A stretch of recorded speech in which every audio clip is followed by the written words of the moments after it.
Welcome back to the Road to 1 Million podcast. Today I'm with Kevin Heist, owner of Elite Auto Care in Buffalo, New York.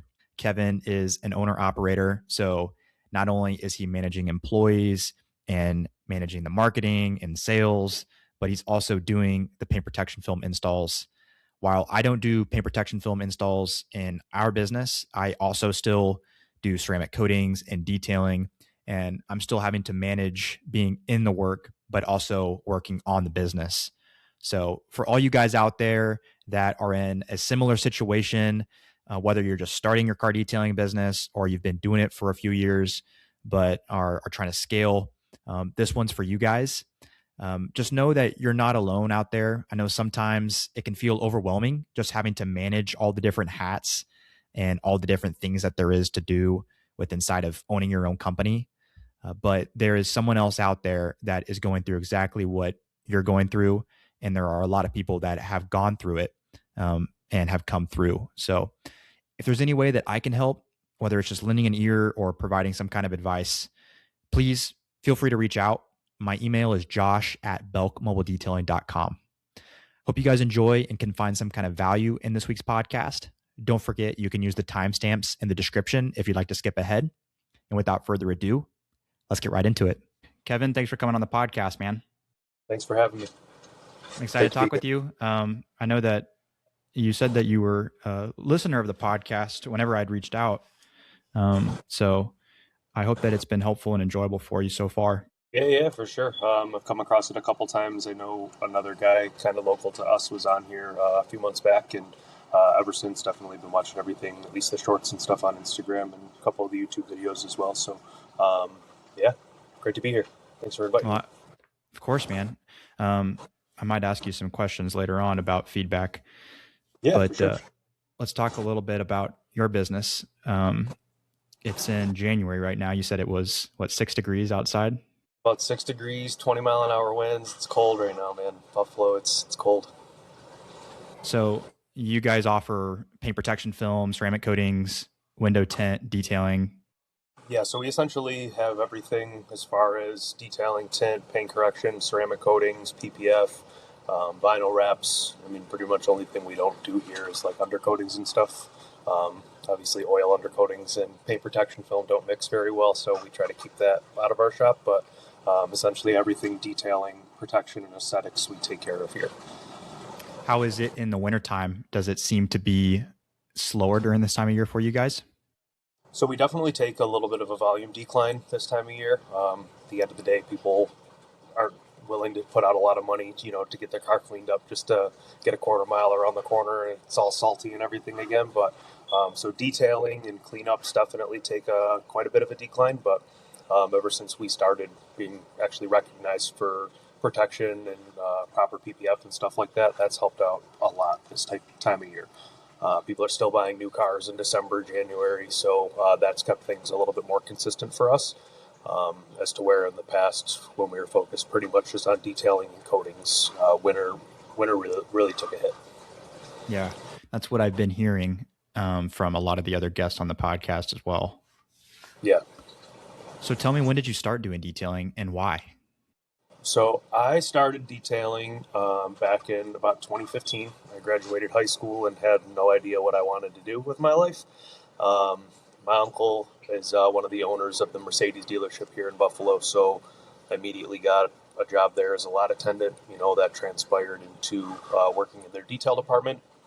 Had a lot of friends and family in town. That turned into side jobs. Side jobs turned into getting my own shop space so that we could start doing a little bit more exterior work. In the summertime, it's a Buffalo thing. The wintertime, it's super, super cold. You can't do any work outside, but in the middle of summer, it's 95 degrees and humid, and trying to polish cars, at least for me, I know obviously there's environments like that everywhere, but we ended up getting a shop, I don't know, maybe 2018-ish, just to do side jobs.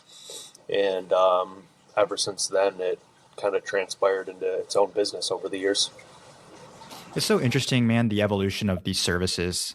Everyone's got a little bit of a different reason for like why they evolved from detailing to coatings, from coatings to PPF.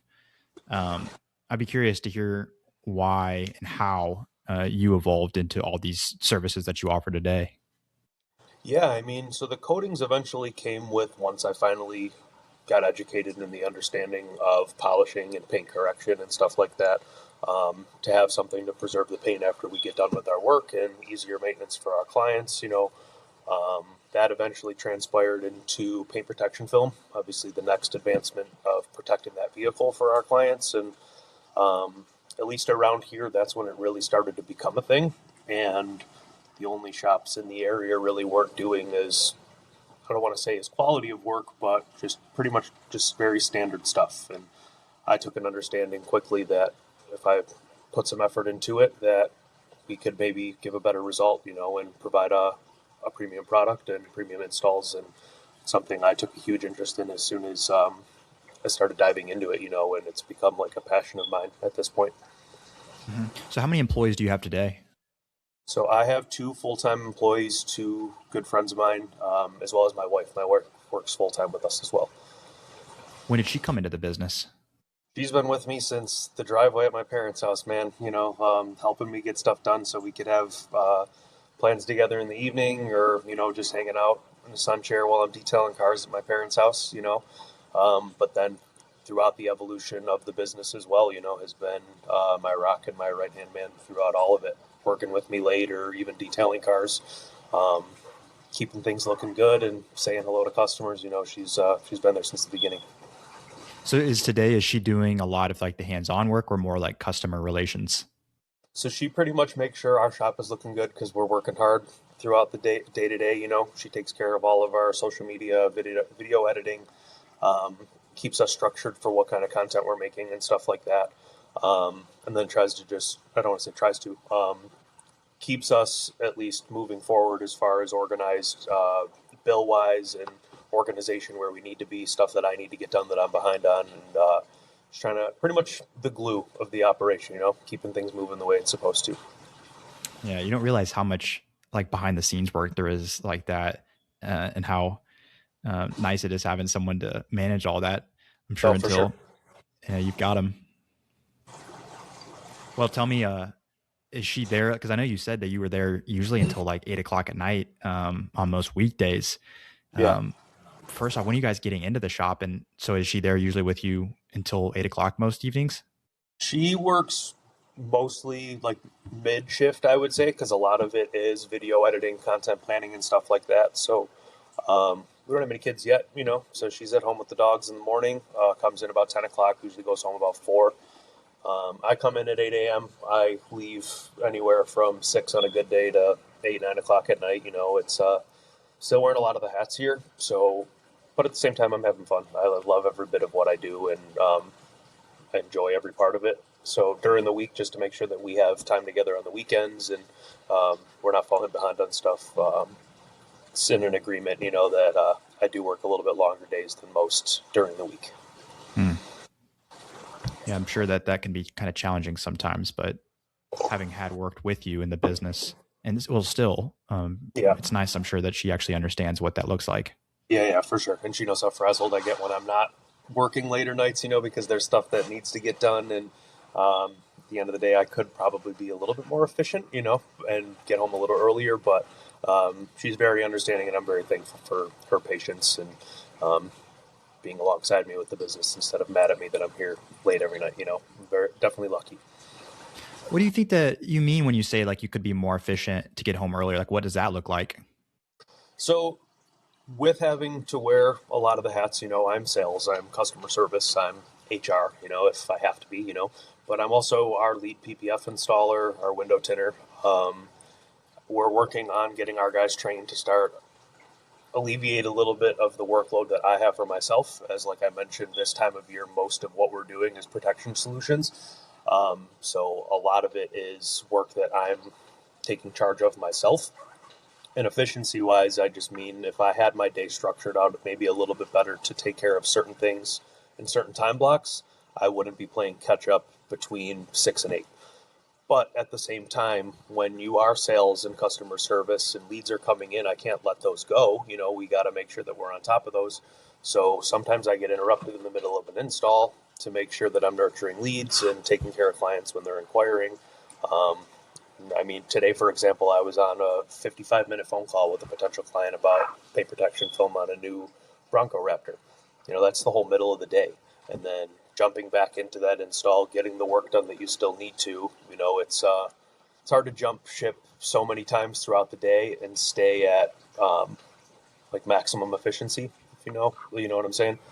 Yeah. It's tough to juggle all those things and stay within a certain time frame. So during the week, it's like I work until I feel like I'm good to come home and not feel overwhelmed for tomorrow, because it just rolls into tomorrow. But at the same time, that's one of our goals for this year, is to add more people to the team so that we have a better structure throughout during actual business hours, instead of me having to work so much Yeah. longer than expected. Who are you planning on hiring next? So that's kind of where I'm a little torn right now, because as much as I know that I should be focused on sales and the customer side of things, I'm very passionate about PPF installation and doing PPF and being an installer. And it's a lot of what our business was built on. Was I am hands-on with most of these vehicles. And it's not like I'm very prideful saying that, oh, the reason we're here is because I do the work. That's not it at all. But while I'm still young and enjoying the work that we do, I have much more of an interest on continuing installing while having somebody help alleviate some of the sales side of things. So you're thinking about hiring a sales guy? Yeah, for sure. Okay. Are you looking at someone that has, like, as you're preparing to hire for that role, are you thinking about hiring someone like from the industry, like someone that has experience with these kinds of services? Or Yeah, that's definitely the goal. I mean, where we're thinking now to start looking, if we're going to, recruit somebody, it would be probably somebody from like the dealership industry, somebody that's been in sales or somebody that's been a service advisor that understands the types of products and services that we're offering, but then also understands the actual sales side of guiding and scheduling those types of appointments and working within this type of field. mm-hmm. Yeah, it's tough, man, because I've talked about this before on the podcast, but it's so easy to overpromise and underdeliver if Yeah. you're not familiar with some of these services. For sure. And so, that's why I'm fortunate to have the guys on our marketing team. They don't just do our ads, but they're very helpful in like business guidance and stuff like that too. And so they're going to help us go about that with strategy, instead of just throwing an ad out Indeed, and taking whoever comes. We're going to make sure that if we do this, we're going to do it the right way. And if I have to wear all the hats for another year before we find the right person to join our team, then that's fine with me. I'm not in a rush, but that's where my interest is right now, at least. I like doing the PPF, and I'm not ready to jump right away from it. So that's what we're thinking. Nice. What's your marketing look like right now? So we do a lot of Google Meta ads. We use Edmotive. They've been great to us. We've been using them for about a year and a half. We started up with them in July of 2024. That was back when we were a single bay shop. It was just me and my right-hand man, Jared. Obviously, Lauren, my wife, who's been helping us, but they've definitely helped us with the jump and becoming where we are now. Was your advertising pretty successful out of the gate, or did it take a while to get the hang of it? So there was definitely a buffer period, and at least for them getting the ads going, but then also for myself and how to handle these leads. Before that, like I said, we're from not a small town, but like I know a lot of people in the town, and word of mouth traveled, and I've been doing this for quite a while on the side. So referrals were heavy, and we were staying busy with detailing and stuff just off of word of mouth. So then going into the ad space and advertising and getting leads in and people inquiring, but weren't like, I was used to people immediately ready to book.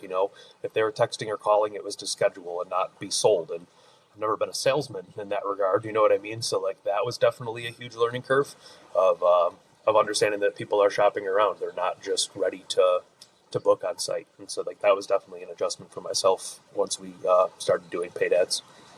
Yeah, man, it can be exhausting, to be honest, talking to people that are, especially having transition from people that are like interested, super interested. They've looked at your website. They're reaching out with more of an intention than going towards like having more volume. and having those people that like just saw your ad scroll on Facebook. You Yeah. call them and they're like, who are you again? Yeah. Oh, and they're like, this guy's here to sell me something. Yeah, why are you calling me? It's like, I don't know, you just filled out a form 5 minutes ago asking me to call you. Yeah, so like that was like very disheartening at the beginning, and or discouraging, I should say. It was like, what am I doing wrong? I'm not made for this sales thing. We're not going to grow because I'm not going to be able to get over this learning curve. And we did, we figured it out. But like at the beginning, especially once you start paying money for these services, like it was crippling anxiety at the beginning of all of that. But it all worked out, and they were definitely a help of keeping me at peace throughout all of it, and bringing me back down and coaching me through how to get over that learning curve of sales and stuff. So, but that was definitely probably the biggest adjustment I had to make in these last 3 years of real business. Was running your ads and just getting used to that. Just learning how to work with people that weren't ready to book. I was used to people knowing the kind of work that we did, and kind of already being validated, and if people were calling, they were ready to schedule essentially, or just had questions before they scheduled, not shopping around and essentially having to be sold. I'm not a salesman. I'm not a straight up guy, and so like I didn't like that persuasion factor, but then I learned that's not how sales has to be. It's Yeah. just educating people of what kind of work there is out there, and the work that you like to do, and why you have gained the reputation you have. And a lot of times those questions answer themselves for them. Yeah. And asking good questions too, really For trying to sure. understand like why they want this and Yeah. what's really what's going to solve their problem. Yeah, for sure. Yeah. Do you think that the improvement in talking to those kinds of people and the improvement in your advertising was you improving the like creative? Was it like the ad itself? Was it you just becoming more familiar with people online watching you in your area? Or was it more of like you improving how you were able to speak with them, or maybe a combination of the three? I think, yeah, a combination of everything. It's like once you get started, you start to learn what's working and what isn't. You start seeing examples from other companies, like especially once you get into like pages like yours or pages like other people's. You start to understand that a lot of these questions can be answered prior through educational content. So when they are inquiring, they've kind of got a lot of their answer or their questions already answered, but they want to hear them from you.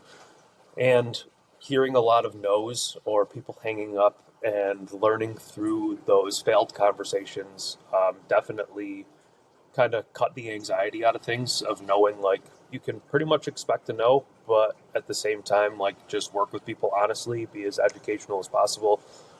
Don't sound salesy, because one thing that I learned is people don't like being sold something, but you have to look at it as you are a solution to somebody's problem. Somebody just bought a new car, and it's like, do you want rock chips on your car? No. Okay, I have a solution for you, or what are you trying to get out of this? Like, why are you looking for a ceramic coating? Oh, well, I want my car to look good, and I want to prevent it against buffalo winters. Okay, they kind of sold themselves at that point. So now you can just talk to them, be their friend, and be a guide. You don't have to be a salesperson.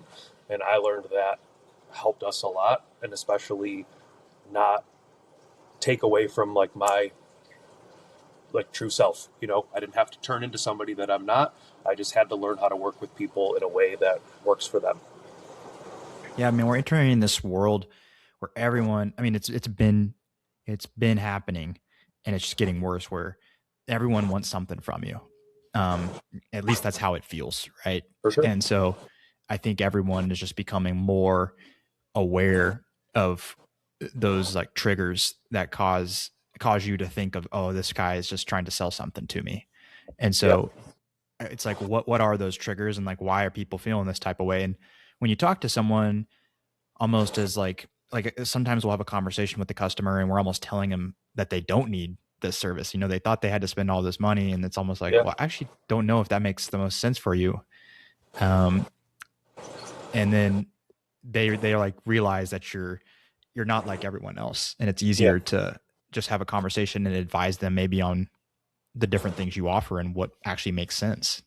For sure. It's definitely it's a lot of it is people are always on the defense, especially when they're going into a situation where I mean, it's not always the guy with a brand new Porsche that says, "Yeah, I want full PPF because I don't care. I know that that's what I want, and like we're good." Like obviously those are huge wins when those sales come along. It's awesome to get every once in a while. But most people just went out and signed a contract for 5, 6 years of financing on a new vehicle for themselves, had to put money down out of their pocket, and now they're making payments on it. But then they're hearing that to keep this vehicle in good value, you have to get certain protection on it, and then it's constant numbers building up in their head. So they're automatically on the defense that they're going to be sold something that they don't necessarily need at a price point that they're not comfortable with spending because they just went through that whole process. You know what I mean?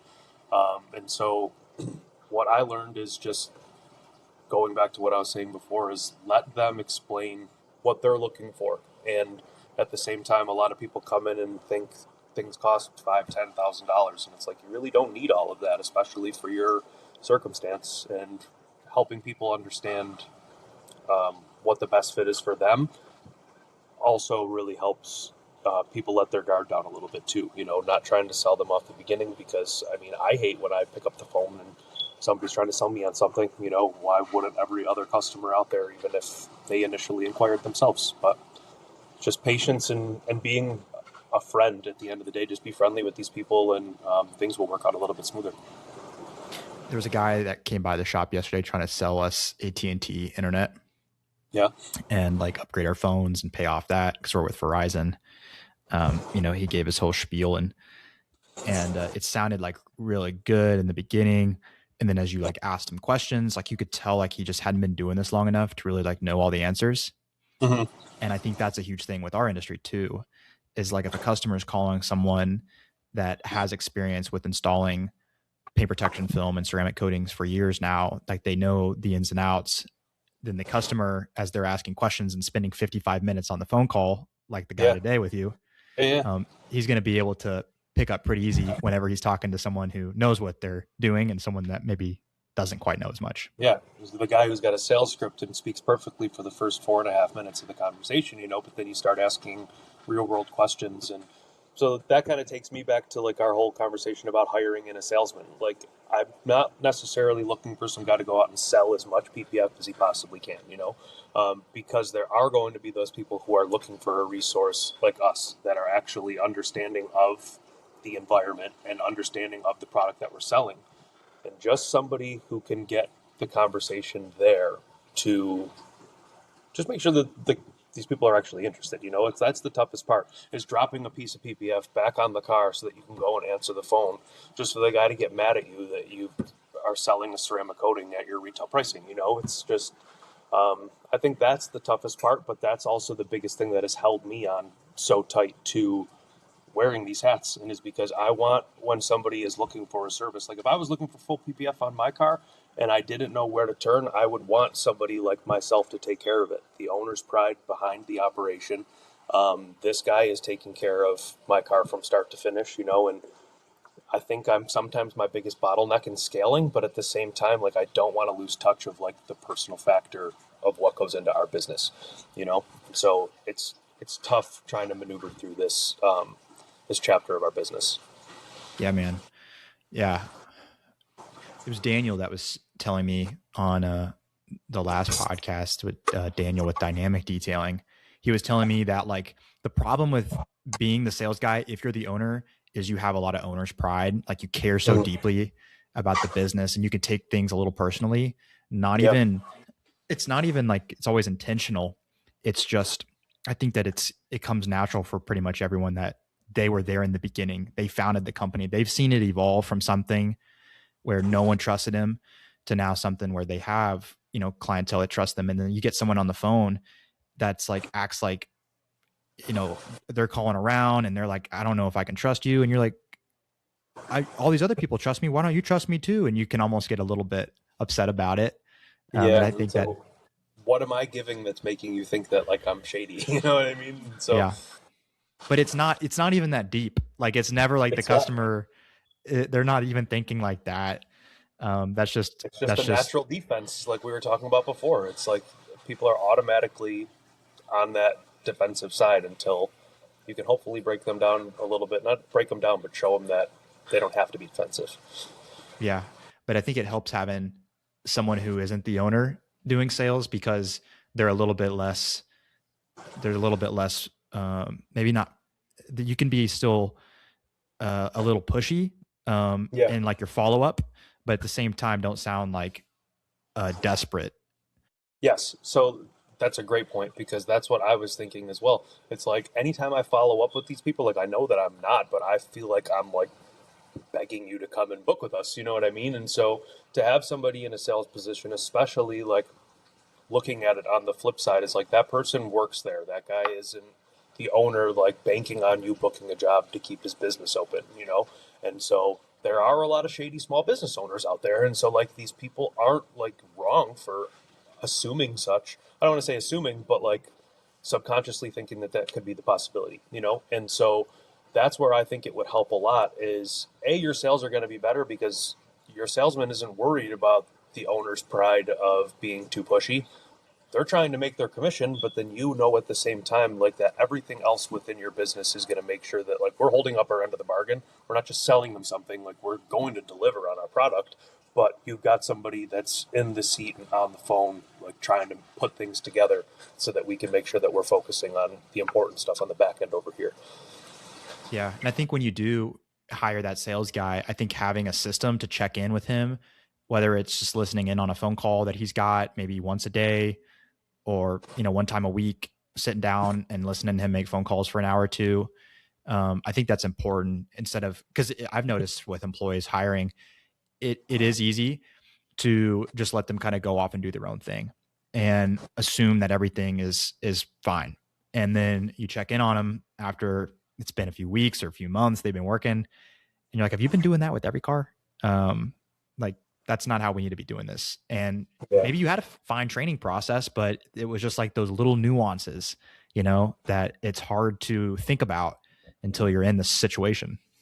Yeah, and then they start like because then they could potentially lose touch with what the actual mission statement is of the business, working their own sales tactics, and you got to make sure that you stay on top of things and that everybody is on the same page with um, their delivery and how things are going because it's very easy to lose touch of that and people could be going two separate ways with their attitudes or sales tactics or whatever, and it might be getting jobs in, but it might not be something that you agree with. So making sure that everybody's on the same page is definitely huge, and that's why I want to make sure when we do this the right way, and I'm not just throwing somebody in the front chair and saying, "Leave me alone and fill out my schedule," because I want to make sure that the honesty and integrity of this business stays with what it was built on. Is essentially plain and simple. Yeah. And it's tough too, man, because, imagine the training process and the training period where you have to work with that person one on one. And that's taking you away, if you are an installer, Mm-hmm. from being efficient and getting the work done. So it's tough. It's really easy to want to just let these guys, as you hire new guys on, just let them go do their thing and assume trust. And I always assume trust with pretty much everyone until you break it. But you also have to have a system to just check in and For sure. ensure that they're growing and that Yeah. they're willing and able to ask questions. And some employees, they're not good at asking questions, man. Some ask too many. It's like, well, we don't need to. I think you're overthinking it. Just I trust that you can make a decision. Or some people are like that, but some people also don't ask any questions. And so I think it's challenging learning the people part of this business. It is the hardest part. It's not the detailing. It's not paint protection film. It's not coatings. It's people. It's employees and then customers. It's understanding people. That is the hardest part about what we do. I certainly agree. And everyone's different too, man. There's some people that like. I mean, both of my employees are perfect examples. Is like Justin. He's one of my good friends. He actually worked with me and Jared, who is my like main and longest time employee, um, back at Mercedes all the way back in 2020, 2021, whenever it was before I left. And we finally got our group of guys back together, so it's awesome, all working together again. But Justin, I can tell him what needs to be done at the beginning of the day and go on and do his thing. And Jared is more than reliable. He's one of my I couldn't be happier that I brought him on when I did and that he's still with me, because I know anytime that I ever need something done, sometimes I'll give Jared a job knowing that it'll get done to like a better final product than what I would deliver myself with everything else going on. I trust him with my life. But sometimes he does ask questions when I know that he knows the answer. And so I make that joke all the time. It's like, take a look around and think of everything, every job we've ever done similar to this, and look at all the tools that we have available to us. Try to come up with a solution. If you still can't, then come and find me. And 9 times out of 10 or 99% of the time, he figures it out. But at the same time, people just always want to make sure that they're doing the right thing, but sometimes they get a little lost in figuring it out, And so, but then there are also some people who don't ask any questions, and then 3 weeks later you find out things are going completely wrong, and you got to break bad habits. So, going back to your main point is it's nice to have a system and make sure that we're keeping tabs along the way so that people don't get too lost either which way. Yeah. Yeah. And it's also important to realize that even the worst thing imaginable that could happen. It's like I tell my guys, and I try to stress it over and over again. It's like, if something happens, it's tell me. Like, let's be honest and open. If you scratch a car, it's okay. Tell me. If you damage something, you need to let me know. For sure. And the worst thing that that you could possibly imagine happening, it's going to be okay, and we can live with it, and we have insurance in place to deal with it. And we've had a lot of bad things happen. But the worst thing you can actually do is not say anything. And that is then where it becomes a problem. Yeah, that's a huge trust issue right there, And it's like, you don't want to tell me you did something wrong, or you don't want to get in trouble for you. You'll never be in trouble if you just tell me what happened, because we can solve this problem before it gets too far. But if something happens and you can try to brush it off saying, this has never happened with any of my employees, you know what I mean? But like, let's say something was damaged in the interior. It's like, oh, they'll never notice that. I don't want to tell my boss because he's going to freak out about it. I never would. But, and then they find out about it. Then that just creates a whole different problem with now the company and the customer, but then that whole level of trust with your employee is like, even the littlest thing, you can completely break trust. So just being transparent from the beginning, no matter how big or small, it's like, we'll figure it out, but like, you have to bring it to me so that we can figure it out together. Nobody's in trouble until you find out that they did something and didn't tell you. It's Yeah. And I think that if you stress that, if that is like one of the things on your mission statement, if that's one of your core values, is honesty. Sure, it's a core value, is 100%. Yeah. And that's gotta be, it's gotta be a reminder too all the time. And when things do come up, mistakes, it's like, we can laugh about it and be open about it at the same time, like just admitting that, like, hey, even the guys, even my brother who's been detailing for 6 years, even he forgets sometimes simple things like, dude, we know not to use goof off on trim, but you did it and you ruined that mirror, and now we've to order a new one. And we'll joke about it, but it's okay at the same time. And I hope that the other guys that are newer on our team can see that as an example and be like, oh, it's not the end of the world. And like, even guys that have been doing this, they make mistakes. But we have to be open and honest. 100%. Has social media been, well, tell me, like, what is you've been doing advertising with AdMotive now for about 1.5 years. How has social media been within your business? How has it helped?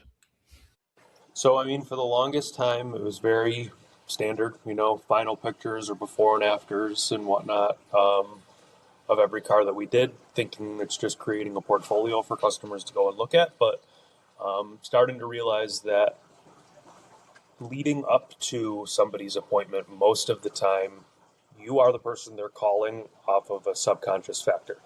So you coming up in people's social media, staying relevant with informative content, and showing through the process type videos. Like, I know you've got a ton of them and they're fantastic. It's because a lot of times people will have most of their boxes checked as far as questions, but then also in regards to trust.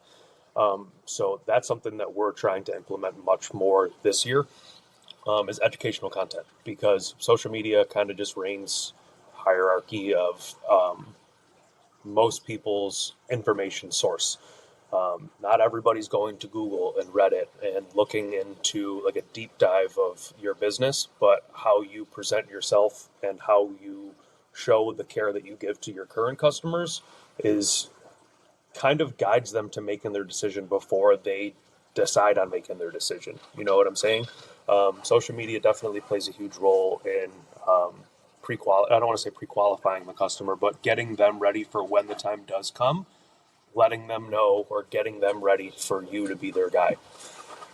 Yeah.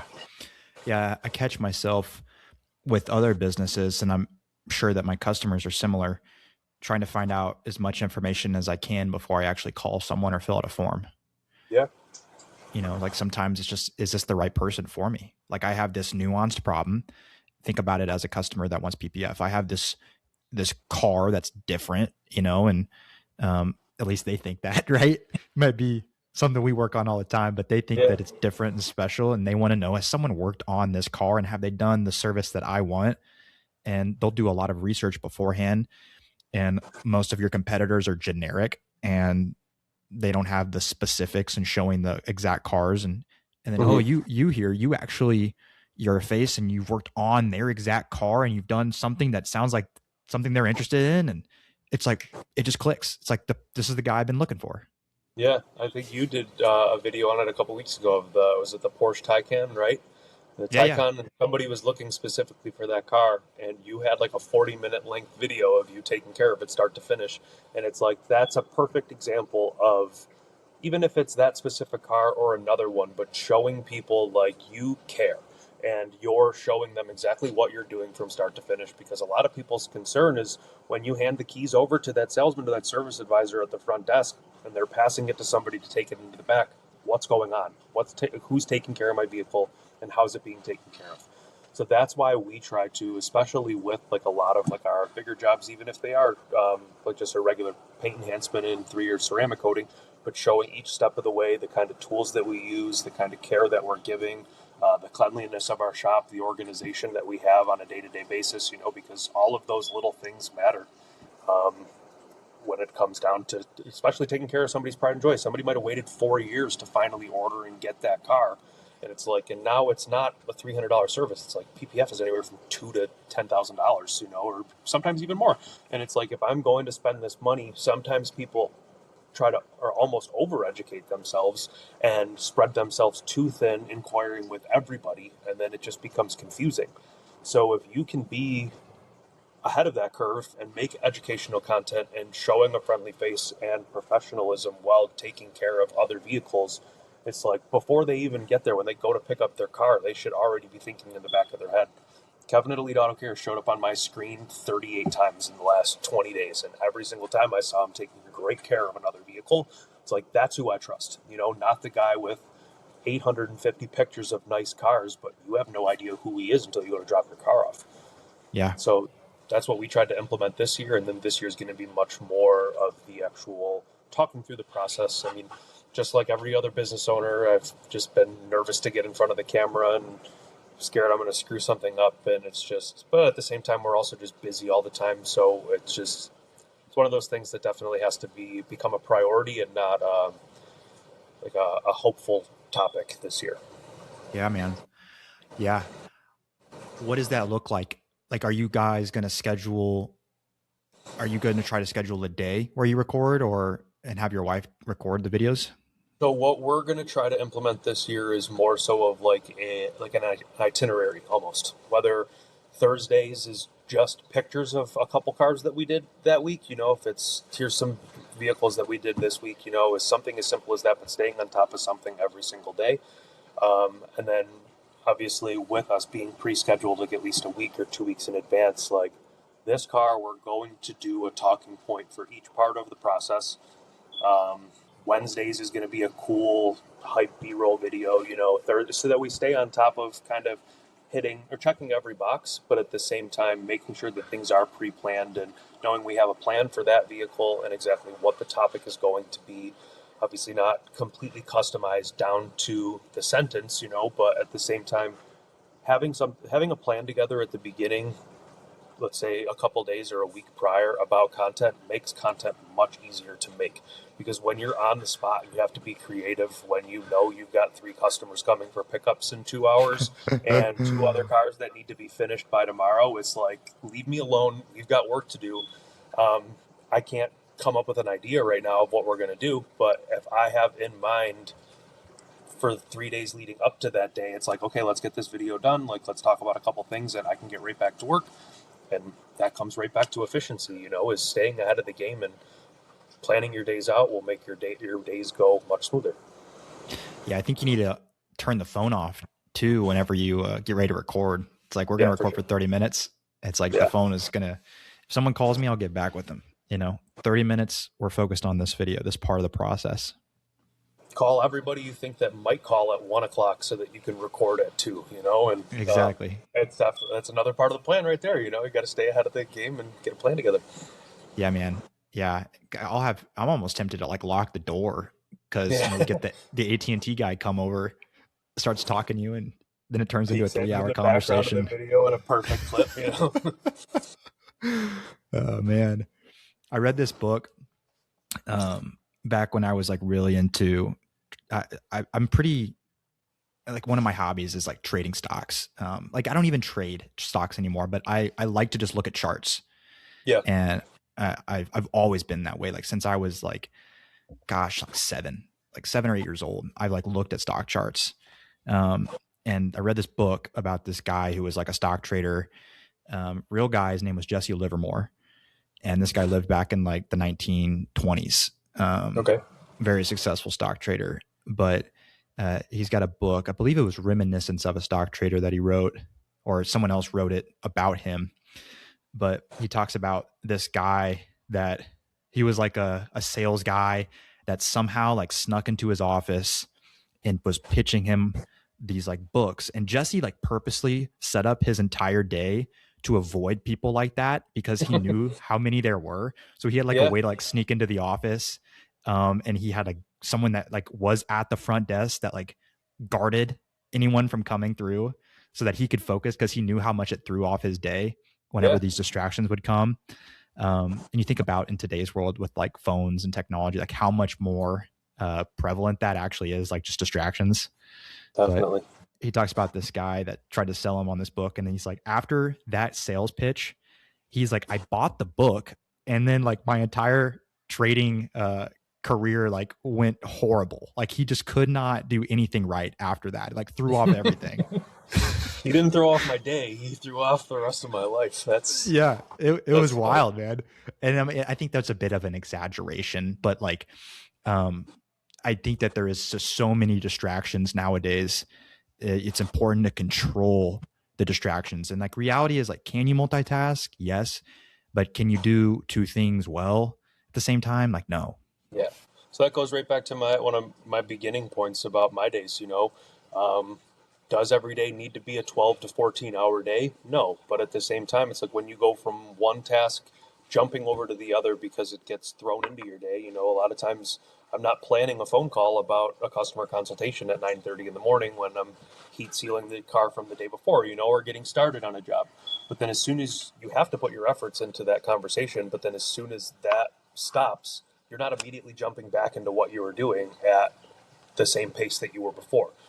Get a cup of coffee, stop into the shop and ask the guys how they're doing, if they need anything. Oh, then somebody else walks in the front door, and then all of a sudden it's noon, and it's like, okay, now I can get back to work. But like then you have to motivate yourself all over again, and then it just becomes a much more delayed process. So having people in positions to take care of each different thing, I think will very easily bring me back to at least a 10-hour weekday, and so that's the goal there, is just to get people in their places and make the team efficient. Yeah. And so you think your role, killer. Yeah. And you think your role is really going to be PPF installing?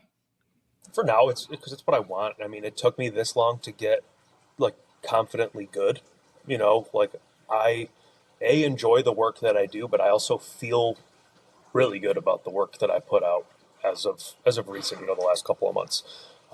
Before it was, because obviously we're all perfectionists. It's just in our nature as detailers and guys who come from paint correction and stuff like that. And it's very hard to achieve close to perfect results without 5, 6, 10 years experience in this craft, and finally feeling good about it. I'm not ready to jump right out of it, and so even if it's just for a year, because like I said, I mean, I'm scaling is awesome, but I'm also not in a rush to be as busy as we possibly can. um, I enjoy what I do, and I'm just thankful to be here, man. I had an idea when I was 22 years old, and it worked. And like, I enjoy the work that I do, and so I'm not ready to get rid of that just to maximize more sales within our business. Yeah. It's your business, man. And I think that if that's what you enjoy, I mean, it's hard to find good PPF installers too. So like, I think that's awesome that you have a passion for that. And Yeah, it sounds like a really good plan to hire the sales guy to kind of get you out of doing that. yeah. And if you're at 80% and you need me to jump into the conversation to help talk to the customer with, like, again, this is all the owner's pride stuff of me thinking I'm important. I'm not important, but if they need me to get on the phone and answer a couple of questions, or for them to hear from me, like, that's completely fine. I'm happy to take over the phone call if, like, I'm needed to solidify their decision. But at the same time, I also feel like sales would go better if I kept myself out of it. Yeah. I heard this saying, actually from Blake, I'm pretty sure, who works for me. And Blake was like, it's such a stupid thing that we were joking about, but it takes 10 years to have 10 years of experience. And the point being, like, you see all these guys online, even look at like you and I, someone that's just starting out wanting to do their detailing business. And like, that's who you're seeing all the time. And you kind of compare yourself to that.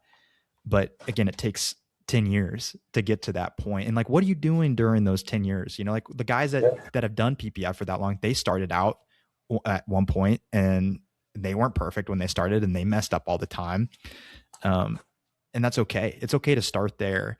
And it's even okay to take on customers at that point. It's not like you can't like do work for people paying until you have that perfect install. You know what I mean? I don't know if you can speak to that or just your experience with it, but No, I completely agree, and it's something that, like, I struggled with a lot when I was first getting into it. Especially with the paint protection film side of things, because it's like it was just a whole different world to me. I came from just detailing cars every day, and like, I had never tinted, I had never even really done any vinyl wrapping or anything like that, other than like chrome deletes that were unsuccessful, and just like for my own car. And so when we started doing PPF, I was like very in my head about what we put out and how we did it. But then, same thing. It's like, just be transparent with your customers. It's like, I was also very fortunate that I was close friends with some guys across town that were already established PPF installers. So ultimately, what we did is they would come in and help me get these jobs done until I was progressively good enough to tell my customers, it's like, hey, I know that I'm not perfect, but like, I'm trying to take on this journey and get to a certain level. And so this is why our price points reflect this now. And then as time goes by, like, as we get better, then we'll get to where we want to go. And so transparency is also the biggest thing, because if you talk a big game and you're 2 months into installing, like, you might know how to stretch a hood and get fenders on, but like, there's also a lot of technicalities that come to it. And if you aren't transparent with your customer at the beginning about expectations of the install that's going down, and then also your skill set and time frame of how long things are going to get done, is like, you're going to have a lot of hiccups in their experience, and most of the time irritation on the customer's end. I learned that very quickly. My first PPF install, I thought was good enough, and I just ended up giving it to the guy for free. He paid me to take it, like, offered to pay me to take it off of the car. And so, like, yeah, I'm not kidding. But at the same time too, and now we're wrapping full body Porsches and Raptors on a daily basis. And so, like, it takes 10 years to get 10 years experience. I love that. But you have to know and be proud of where you are in that journey, and be Mhm. transparent with people around you, because at the end of the day, people just respect honesty, and they're gonna be happy to work with you because you are being so concerned for their happiness and expectation out of what they're paying for, and they're going to want to work with you more because of that. But if you try to talk a big game and sell them on something and under deliver, it's like, then that's a whole different conversation you're going to end up in. Yeah. And it's not like you need to sit there if you're 6 months or a year into installing, and like just like you can go to the extreme of putting in a bunch of things into their head that you didn't need to say. Hmm. We've been guilty of that. But you can kind of get the feel again, going back to like dealing with people. There's Yeah. some people, like I had a guy that came by the shop and he's like, he just couldn't figure out what he wanted and he was getting in his head about it. And I was like, let me show you. And so like showing him, I think really helps and see it instead of just talking about it, and then I Hmm. wanted to show him just some like imperfections in the tent on a job that was on my car. I had another girl that was interested in paint protection film, never had it before. And I said, hey, I just want to let you know as a first time PPF customer, and with where we're at, like there's going to be some seams, some lines Yeah. that you're going to be able to see. Let me send you a photo of what one of those looks like. And I sent her like 3 photos on this Jeep. She's like, ooh, yeah, my husband's going to have a problem with that, I think. And I'm like, okay, well, that's fine. I would have preferred to have said this up front than install it and then What you are have an those issue. themes? Yeah, exactly. Then somebody coming and asking it. There's no better way to handle it than that, as being, I don't want to say over transparent at the beginning, but letting them know, especially what you think your concerns would be as an uneducated customer at the beginning, because most of the time people are okay with it and also are just happy that you're being transparent about it. But if you avoid that conversation, just like hoping that you get this sale, and then those expectations aren't met, or at the same time people have unrealistic expectations and you didn't clarify what the potential risks and factors that come into a clear film installation is going to look like, then it's a horrible conversation to have, and then people are sour about the money that they're spending and they don't have a good experience. But if you over explain what the potentials could be at the beginning, you're either A, going to save yourself a problem, like you just mentioned, the seams that they weren't expecting to have on there, or B, they're going to be even happier with the result because they're now expecting the worst, but then you're delivering still a premium product. You're not going to put anything out that isn't like at least up to par work, but they're thinking of all the possible factors that could be there, and then very happy with the result at the end of the day. And I was okay with losing some jobs at the beginning because you also have to feel out who people are. If it's the guy who's got a brand new Porsche that he's been waiting 5 years to order, and finally got it and wants the full car wrapped, and I don't feel like I'm going to deliver to his expectation, then I don't think it's right for me to sell that job. And if anything, anytime I've ever guided them to a different place, especially at the beginning, it's like I got the customer referral from, or gave that referral to another shop. They were thankful. We built a good relationship. And then that guy is even happier to like refer people to me now because I was honest from the beginning and he knows that I'll be honest now, that we're in a position to confidently take care of other people's cars like that. Yeah. I love that. Like sending business to other shops whenever it doesn't make sense for you. Yeah. We, uh, we bought out this other detailer recently. And I was telling Jeremy, I did like a little podcast with him. Jeremy is the owner of that other business. And I was like, yeah, back in the day, we used to get these customers they'd call us and they'd be like, I want it to be perfect, the paint to be perfect. And I was like, well, go to status. And Jeremy's like, well, the secret is we can't make it perfect either.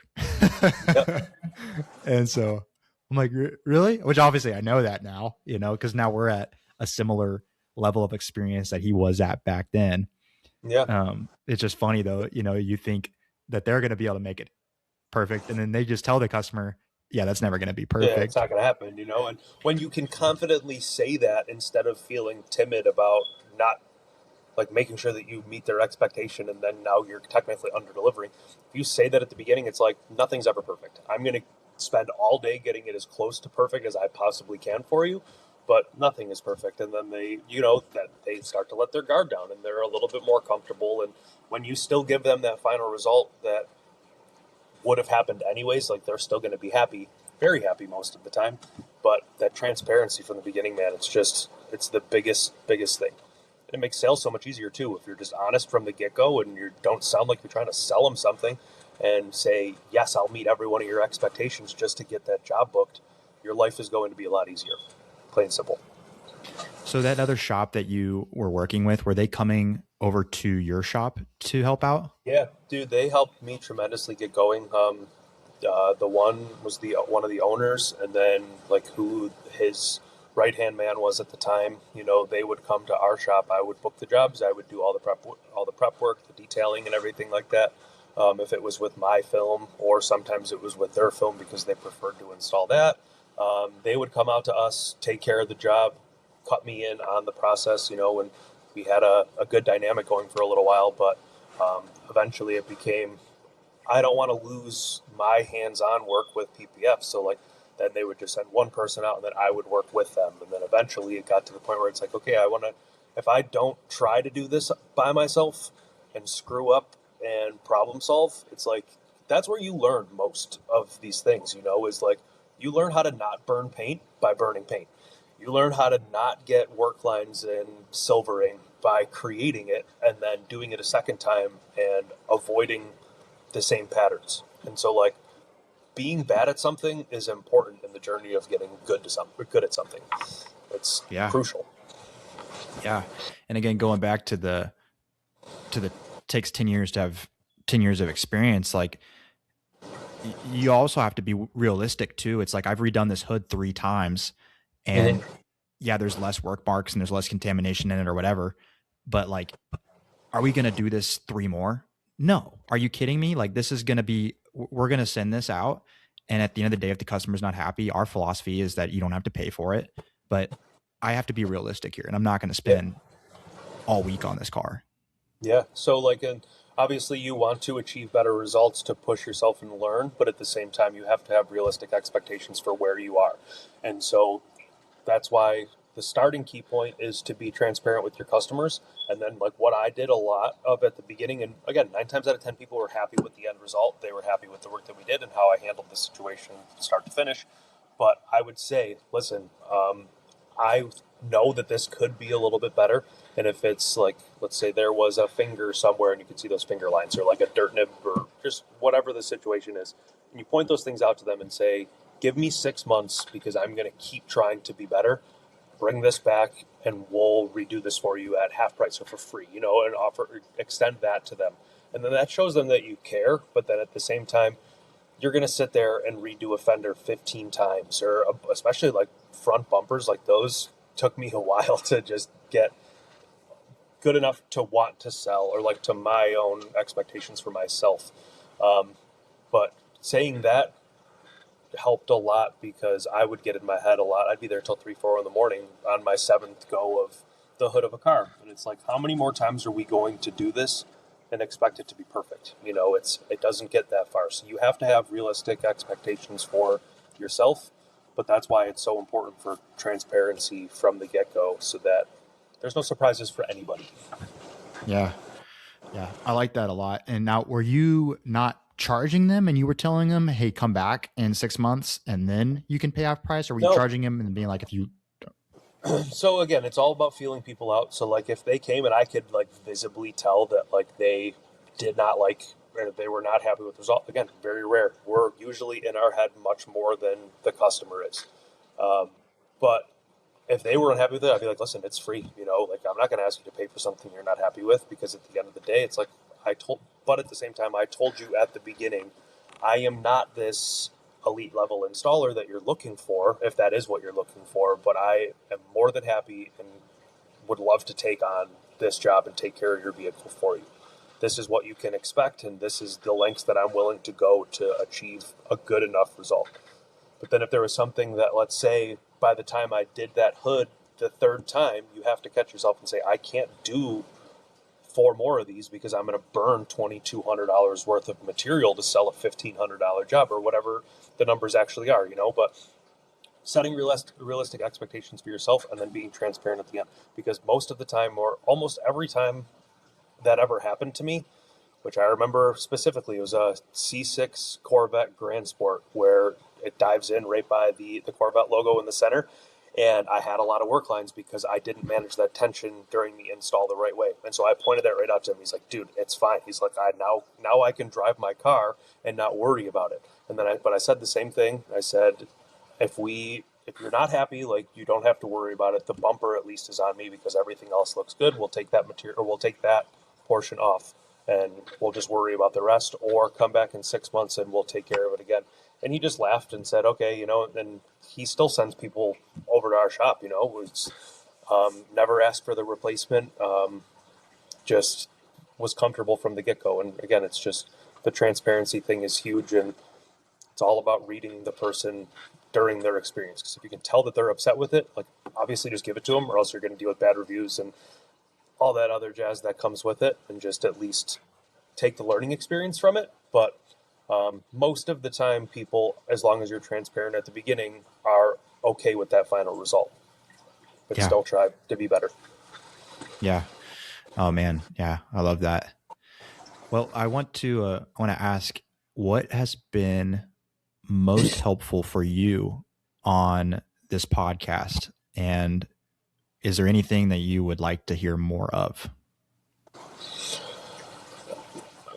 From watching, or from our circumstance today? From watching the other episodes. From watching is like learning that like I'm not alone in all the problems that I deal with within my business. A lot of the humps that we take on as small business owners and guys trying to build this up is like we're all dealing with very similar situations. And so just to know that as long as you stand on like your core values and the morale factor of like what you stand behind and why we even started this in the first place is honesty, integrity, good work, and just being straightforward with people, is like ultimately you will succeed. And every roadblock that we think is going to be detrimental in our business, somebody else dealt with in our position last year or when they were in year 3, just like we were.